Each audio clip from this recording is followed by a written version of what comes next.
Welcome to my channel. And आज से क्या है, हम अपनी 11th क्लास की बुक है जिसका नाम है T.S.. Grewal double entry book keeping. उसको क्या है, स्टार्टिंग से चैप्टर वाइज डिस्कस करेंगे। तो ये हमारा पहला चैप्टर है।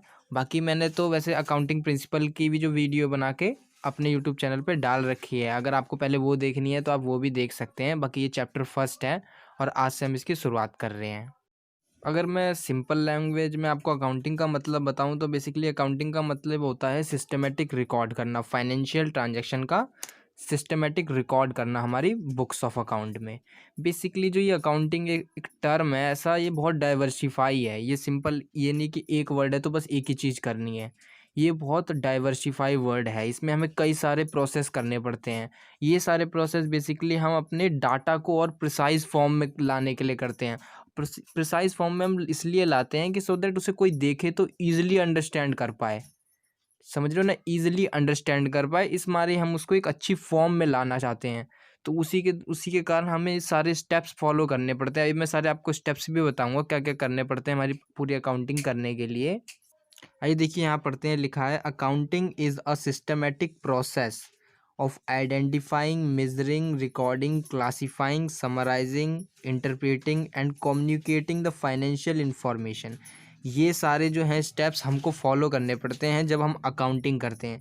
अभी पूरे ये एक तरीके से सब इसके अकाउंटिंग के कैरेक्टरिस्टिक्स भी हो जाते हैं, ठीक है। अभी पीछे हम कैरेक्टरिस्टिक्स में पूरे इन्हें डिस्कस करेंगे वन बाय वन।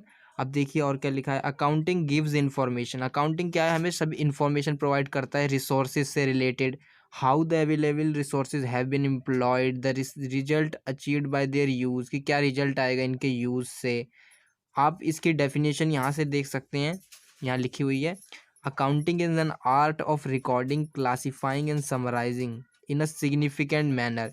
कि अकाउंटिंग एक तरीके की ऐसी कला है जिसके द्वारा हम रिकॉर्डिंग करते हैं, क्लासीफाइंग करते हैं, समराइजिंग करते हैं एक इस तरीके के मैनर में।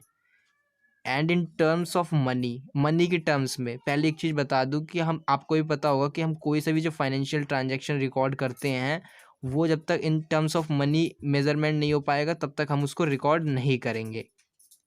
Transaction and event which are in part at least of the financial character, मतलब उसमें फाइनेंशियल कैरेक्टर तो होना ही चाहिए। मीन्स वही बात है कि मनी के टर्म्स में उन्हें हम देख सकते हैं। Interpreting the result therefore, and last में उसका जो रिजल्ट होगा हम उसको इंटरप्रेट करते हैं अब उनके यूजर्स से।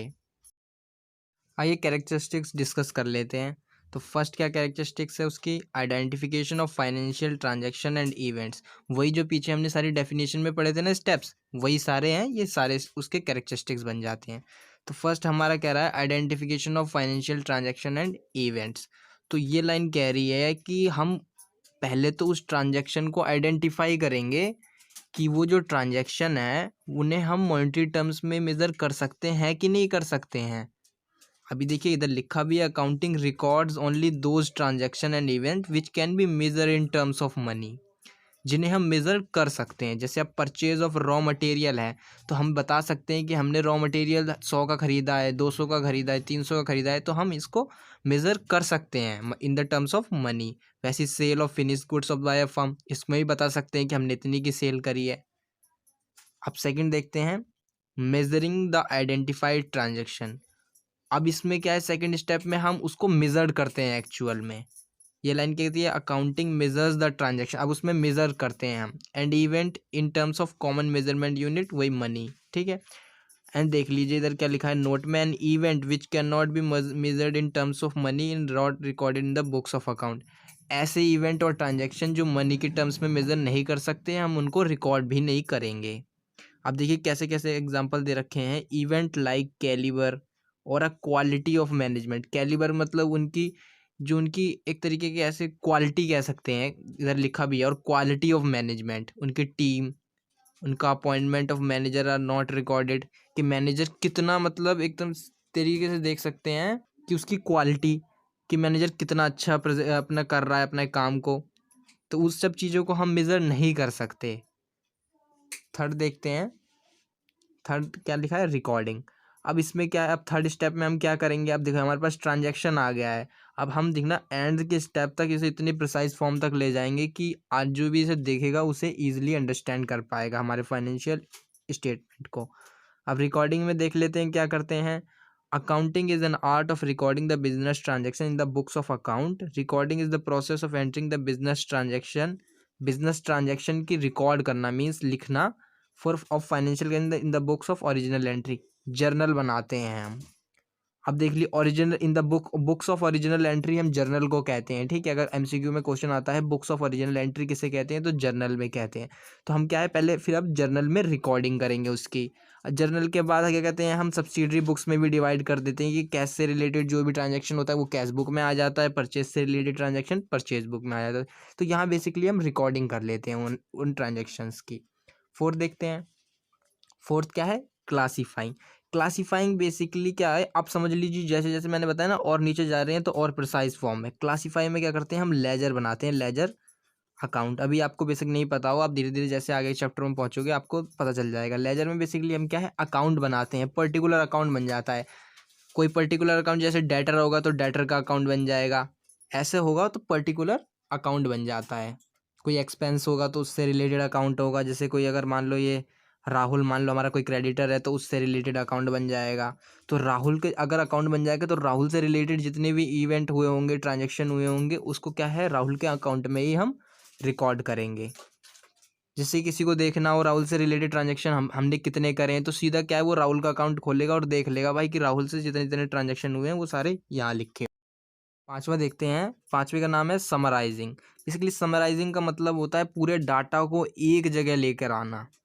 अब एक जगह लाएंगे हम in the form of trial balance, trading and P&L, balance sheet.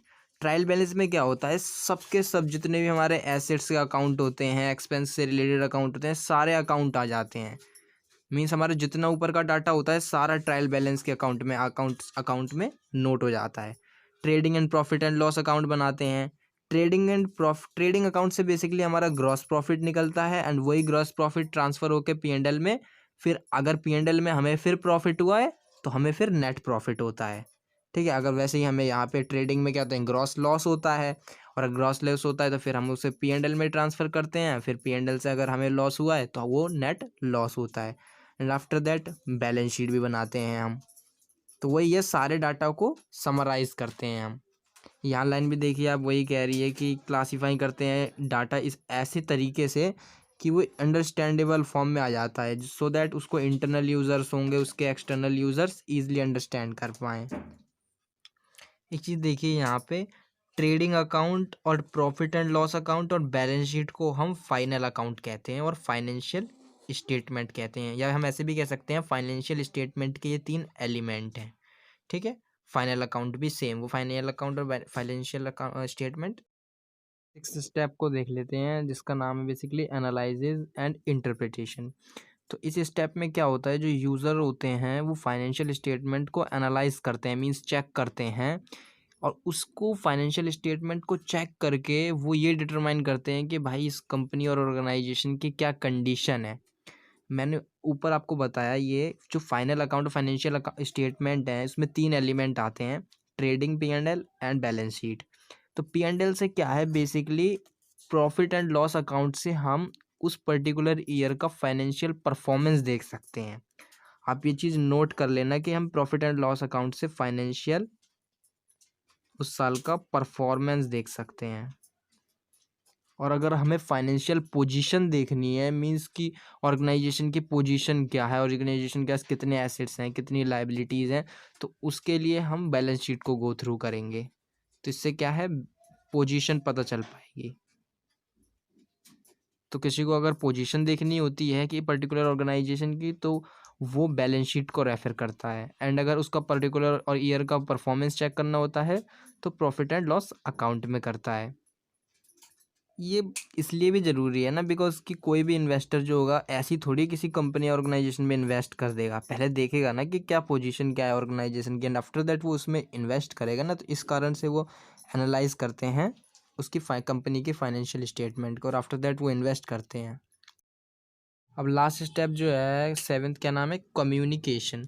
Communication का मतलब आप समझिए बेसिकली जो अब ईयर ख़त्म हो गया ऑर्गेनाइजेशन का, वो जो है फाइनेंशियल स्टेटमेंट को पब्लिश कर देगी।